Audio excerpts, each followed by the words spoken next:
आदमी तू भी है, आदमी मैं भी हूं। यूं तो हर आदमी आदमी है, मगर आदमी क्या है? कुछ भी नहीं। आदमी नहीं गर आदमी के लिए। किस आदमी के लिए? शहरों से जंगलों तक कई दर्जों में बटी इस दुनिया में सभ्यता से दूर ये अनपढ़ लोग क्या आदमी कहलाने के लायक हैं? इस दुनिया पर बोझ हैं वे, इंडीड एन एक्सेस पॉपुलेशन। ये कहानी भी दुनिया की उसी एक आबादी के बारे में है जिसे सभ्य और पढ़े लिखे लोग एक्सेस पॉपुलेशन के रूप में देखते हैं। एक ऐसी आबादी जिसे इस दुनिया में होने की कोई जरूरत ही नहीं। इस दुनिया के सुखों के लिए उस आबादी को बलि चढ़ना ही होगा। ये लाखों करोड़ों लोग एक ऐसी जिंदगी बसर कर रहे हैं जो अमावस की रात से भी ज्यादा काली है। ये स्याह रात दिनों दिन लंबी और गहरी होती जा रही है।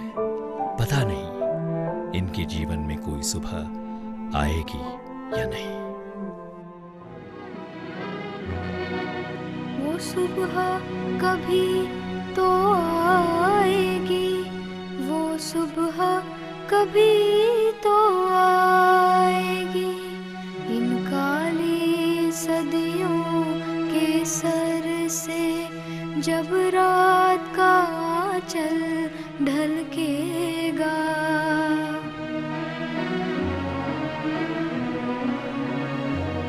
जब दुख के बादल पिघलेंगे, जब सुख का सागर छलकेगा,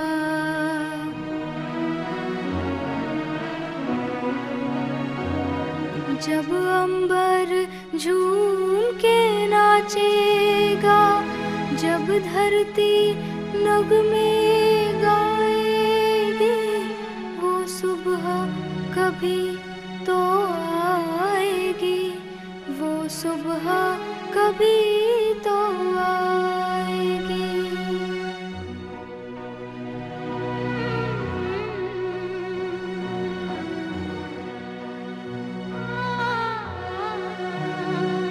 जिस सुबह की खातिर जुग जुग से हम सब मर मर कर जीते हैं,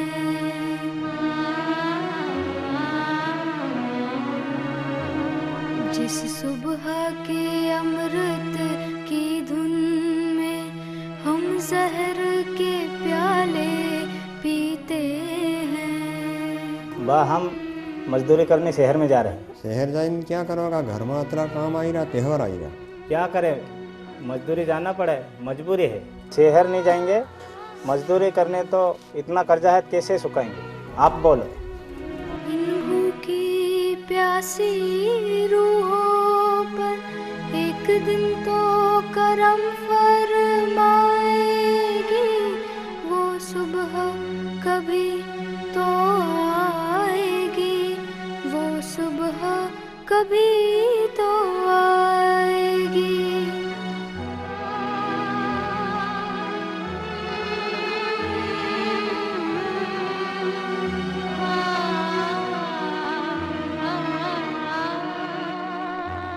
माना के अभी तेरे मेरे अरमानों की कीमत कुछ भी नहीं, मिट्टी का भी है कुछ मोल, मगर इंसानों की कीमत कुछ भी नहीं। इंसानों की इज्जत जब झूठे सिक्कों में ना तोली जाएगी, वो सुबह कभी तो आएगी, वो सुबह कभी तो आएगी।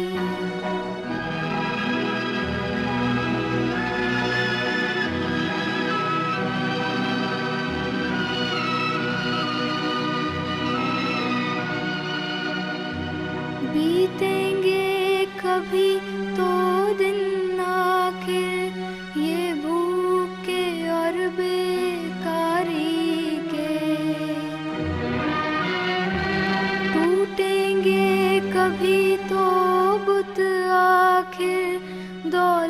की ज़रादारी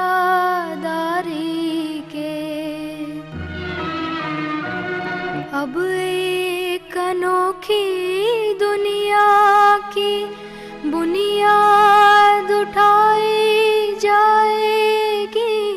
वो सुबह कभी तो आएगी, वो सुबह कभी तो आएगी। उस एक सुबह की तलाश में पश्चिमी भारत के जनजातीय समाज का भौगोलिक एवं सांस्कृतिक केंद्र मध्य प्रदेश का झाबुआ 13 लाख भीलों को अपने आंचल में समेटे हुए। हालांकि मध्य प्रदेश की व्यावसायिक राजधानी इंदौर से यहां पहुंचने में सिर्फ 3 घंटे लगते हैं, लेकिन खुशहाली तो यहां पहुंचने से पहले ही न जाने कहां भटक गई।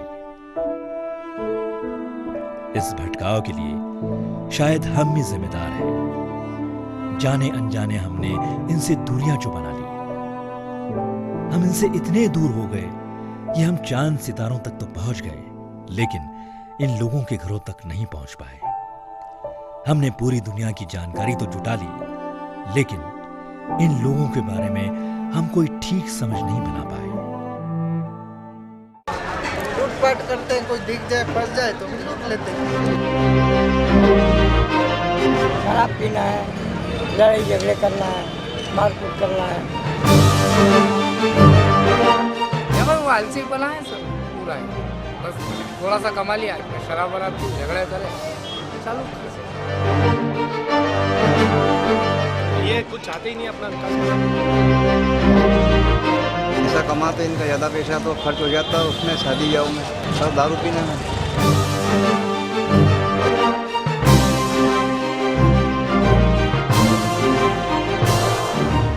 मैं जब भी डिस्कवरी चैनल पर जंगल के जानवरों के विषय में देखता हूँ, वे बहुत बारीकी से पशुओं की जानकारियों को प्रस्तुत करते हैं, पर वहाँ उनकी मजबूरी होती है कि वे पशुओं से बात नहीं कर सकते। इसलिए उनकी मजबूरी है कि वो कैमरे की नज़र से सब स्वयं देखें और दिखाएं। परंतु एक मेरे मन में प्रश्न आता है कि झाबुआ के भीलों को कैमरे की नज़र से क्यों देखना चाहते हैं? उनसे हम मिल सकते हैं, बात कर सकते हैं, ऐसा क्यों नहीं करते? और फिर राह बनने लगी एक नई सुबह की।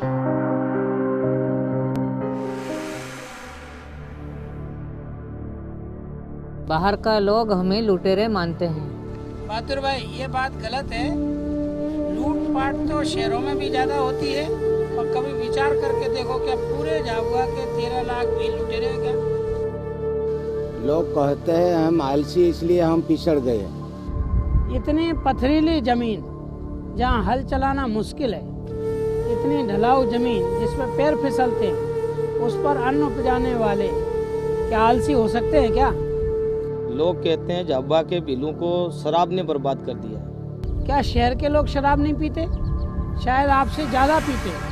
गुरुजी, हमारी ना तो स्थिति सुधर सकती ना हम सुधर सकते। इतने नाराज क्यों हैं आप लोग? इतने सालों में हमारी आशाएं ही मर गई तो निराशा काहे की? पहले झाबुआ में इतने दुख नहीं थे, जंगल अच्छे थे, पानी मिलता था, जानवर भी था, और जिस चीज की जरूरत पड़ती थी वो मिल जाता था। अभी क्या मिले? जंगल कट गए, खेत सूखे हैं, जानवर चले गए। अब तो शहर की मजदूरी हमारी मजबूरी बन गई। मजबूरी तो है, पर इसे हम बदल सकते हैं यदि हम अपने भूली बिसरी परंपराओं को याद करें। उन परंपराओं में, रीति रिवाजों में बड़ी ताकत है। आखिर क्यों शर्माते हैं अपनी वेशभूषा, अपनी पागड़ी, अपने तीर कमान पर? क्यों दुख में जी रहे? आखिर अपना दुख है क्या? आज झाबुआ का असल दुख तो पानी का संकट है। माने जब जब पानी का संकट आया तब तब उसको दूर किया। पहले भी था, राजा भगीरथ थे तो उन्होंने तपस्या की, और वो तो स्वर्ग से गंगा लाए थे, धरती पर नहीं था। स्वर्ग से गंगा लाए, भगवान शंकर जी को प्रसन्न किया। एक अकेले युवक ने अपने जीवन में पूरी धरती को हरा भरा कर दिया, और आज वो गंगा हमारे सामने है। तो क्या हम सब मिलकर के अपने गांव में, अपने पूरे जिले में एक गंगा नहीं बहा सकते? अब तो हर गांव में एक एक भगीरथ है, एक नहीं लाखों है भगीरथ। गांव गांव बन जाएगा तीर्थ। हम नहीं बना सकते क्या? ये लाखों लोग इकट्ठे कैसे हो सकते हैं? इसके लिए हलमा बोलाना पड़ेगी। हलमा क्या होता है ये हलमा? हमारे बाप दादा बताते थे, हलमा हमारे भीलों की पुरानी परंपरा है। जब कोई व्यक्ति संकट में फंस जाता था तो और वो अपने पूरी मेहनत करने के बाद में भी उस संकट से नहीं उबर पाता था तो फिर वो हलमा बुलाता था, और हमारे गांव के लोग मिलकर परमार्थ की भावना से उस संकट से उसको उबार देते थे। यही है हलमा। तो फिर तय रहा, प्यासी धरती माँ के लिए हलमा बुलाएंगे, शिव जी का हलमा। हम गेती यात्राएं निकालेंगे, गांव गांव पहुंचेंगे, घर घर नौतरा देंगे। शिवजी के हलमे के लिए पूरे झाबुआ के भील जुटेंगे। भीलों की महान परंपरा हलमा का गवाह बनेंगी हाथी पावा की पहाड़ियां।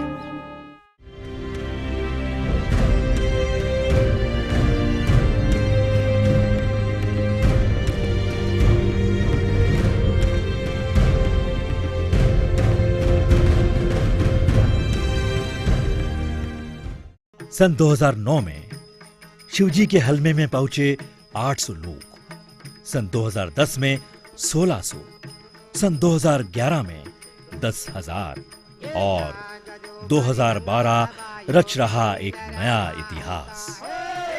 माता की कौन हमारा सुखदाता, धरती गंगा करो माता, मेरा गांव मेरा तीर्थ, धर्म भूमि झाबुआ की। सैकड़ों गांवों से हजारों लोग अपने गेती फावड़े अपने कंधों पर रखकर आते हैं हलमा के लिए। हलमा से एक दिन पहले भीलों के कांधों पर रखी गेती सम्मानित होती है पूरे झाबुआ नगर में। जब निकलती है गेती यात्राएं एक जन सैलाब के रूप में। कंधे पर बंदूक लेकर चलना गर्व की बात है। बंदूक लेकर चलने वाले को भी सम्मान से देखा जाता है, वहीं गेती लेकर चलने में शर्म महसूस होती है। कंधे पर गेती लेकर चलने वाले के प्रति हे भाव जागता है। झाबुआ ने समझा, अगर बंदूक हमारी रक्षक है तो गेती भी हमारी पालक है। हमारा लालन पालन करने वाली गेती को लेकर चलने में शर्म कैसी।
अब तो